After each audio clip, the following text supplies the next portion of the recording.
My name is Noelle, and I'm a 40-year-old housewife. I want to share a bit about my family. I have a husband who is the same age as me and a daughter who just turned 16. I met my husband in college, and we fell in love and got married. Our relationship was pretty normal, but he is very different from me.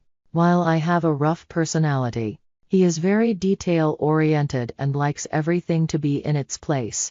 This obsession with order made me uncomfortable when we were dating, but I hoped that marriage would change things for the better. Unfortunately, that didn't happen. After we got married, he became even more particular, and I had to change my life to fit his rules. Despite my efforts to be tolerant, I couldn't accept all his behaviors. We often ended up in arguments, and my days felt exhausting with no time to rest. Our daughter was born 2 years after our wedding. My husband was thrilled to have a daughter, and I thought this might bring us some peace. I was relieved, but his attitude changed quickly. When a baby arrives, it's normal for parents to adjust their routines, but my husband didn't like that his schedule was disrupted. He would yell at our daughter when she cried at night and refuse to help with parenting. There were many times I thought about divorcing him because of his selfishness. However, I stayed for our daughter's sake, fighting hard to protect her, even risking my own well-being. Just when I thought I could manage, another tragedy struck, and it was connected to my daughter, the very one I worked so hard to protect. People often say children take after their fathers, and I desperately wanted my daughter to be different from him. Thankfully, she had my facial expressions, and I thought everything would be all right. But as she grew up, her personality started to mirror my husband's. By age 10, she began criticizing my cooking and would throw tantrums if things weren't in order. Now, as a teenager, she has entered a rebellious phase and even says hurtful things to me. I don't always let her have her way, so we argue often. It's painful because my husband usually sides with her and blames me. With both of them against me, I felt like I was constantly being criticized. One day, I woke up feeling very tired. I had a slight fever and was dizzy, making it hard to even walk or stand.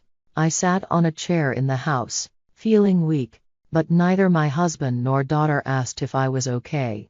Instead, my husband yelled at me, asking where I put his red tie and if I had washed his socks. It was clear they were only thinking about themselves. It was just a tie and some socks. Why did they make such a big deal out of these little things? Couldn't they pay any attention to me, at least for today? Somehow, in my foggy state, I managed to see them off before collapsing in the hallway. The next thing I knew, I was waking up to the familiar ceiling of the living room. I must have moved to the couch while I slept. I still felt tired, but after a good rest, I felt a bit better. It was nice to sleep so soundly, but I couldn't remember the last time I had felt this way. I gave in to that comfort and went back to sleep. When I woke up again, it was already dark outside. I glanced at the clock and saw it was past 5 in the evening. Panic hit me. I hadn't done most of the household chores, like laundry and dinner. I needed to at least make dinner, so I jumped up and rushed to the kitchen. Since I didn't have time to go grocery shopping, I had to use only leftovers to make a meal. "I'm home," my daughter announced as she walked in at the worst possible time while I was still in a rush. "Wait, you're still making dinner? That sucks," she replied, clearly annoyed. "I'm sorry, it'll be ready soon," I said, but she just ignored me and went to her room. A little while later, my husband came home from work. "What, you're still cooking dinner?" he said, sounding uncomfortable. He has a strict routine when he gets home, so he must have noticed things were off.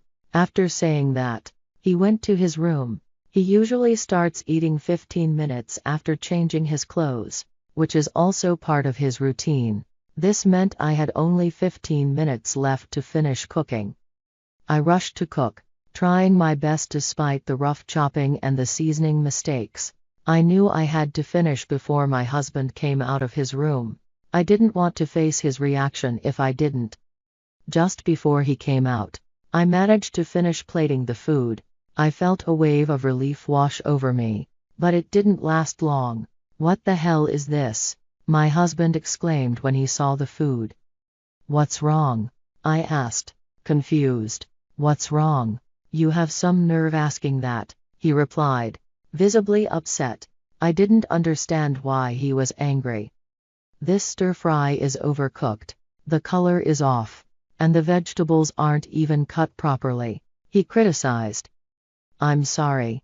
I was a bit rushed today," I explained. "Rushed? You're not working, so you have plenty of time," he said, and I couldn't forgive him for that comment. It felt like I wasn't doing anything right at all. Why did I have to be talked down to by a husband who didn't even notice how I felt? I was running out of time and patience. Before I knew it, I was screaming with all my might, "Do you have any idea how much I struggle every day?" My outburst seemed to shock my husband. I saw him take a step back, his eyes wide with fear. "What struggle? House chores can be done at your own pace. It's easy," he challenged.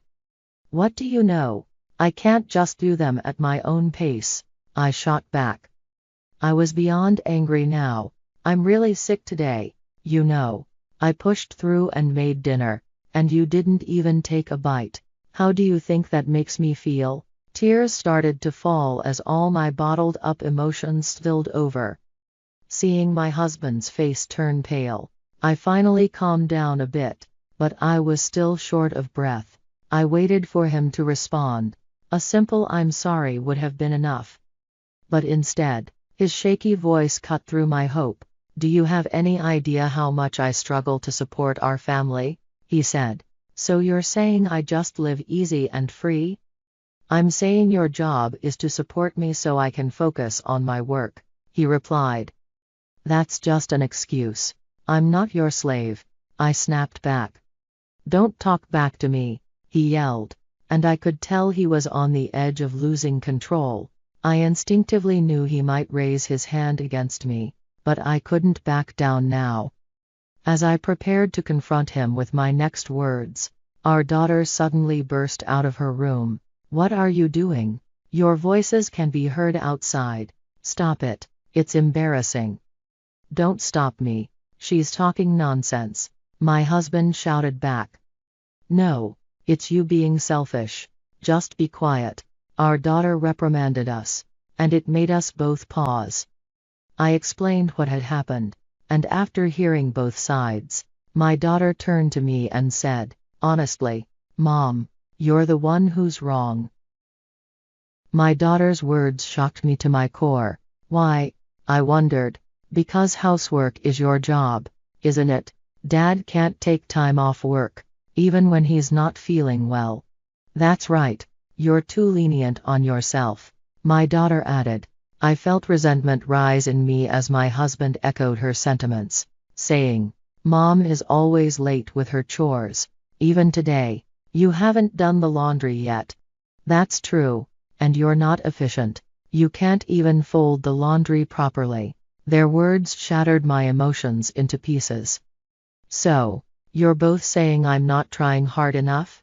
I asked, feeling defeated. "Maybe you're not," my husband replied. "I could probably do it better and faster," my daughter chimed in.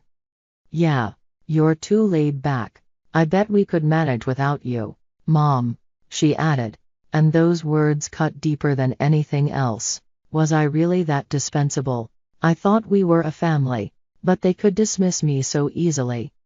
Faced with this cruel reality, I ran out of the house. Before I knew it, I found myself in a dark park with no street lights. My feet hurt as I sat on a bench and realized I had run out without even putting on my shoes. My tears had dried up, and my mind felt blank. How long had I been sitting there? Even if I stopped thinking, their harsh words wouldn't disappear. My heart felt broken. Recalling what my husband and daughter said filled me with resentment. I will never forgive them, I thought. They, my family, Who trampled on my feelings must face some punishment. The next morning, I finished the cleaning and laundry perfectly. For breakfast, I prepared a meal as extravagant as a dinner at a fancy restaurant. By the time I finished, my husband and daughter came into the living room almost at the same time. Without looking at me, they both took their seats. "Come on, let's have breakfast," I said. Their faces seemed to tense up even more. "Mom, what's going on?" my daughter asked, surprised. "Today's breakfast is really fancy," I replied. "Isn't it your 16th birthday today? Did you forget?"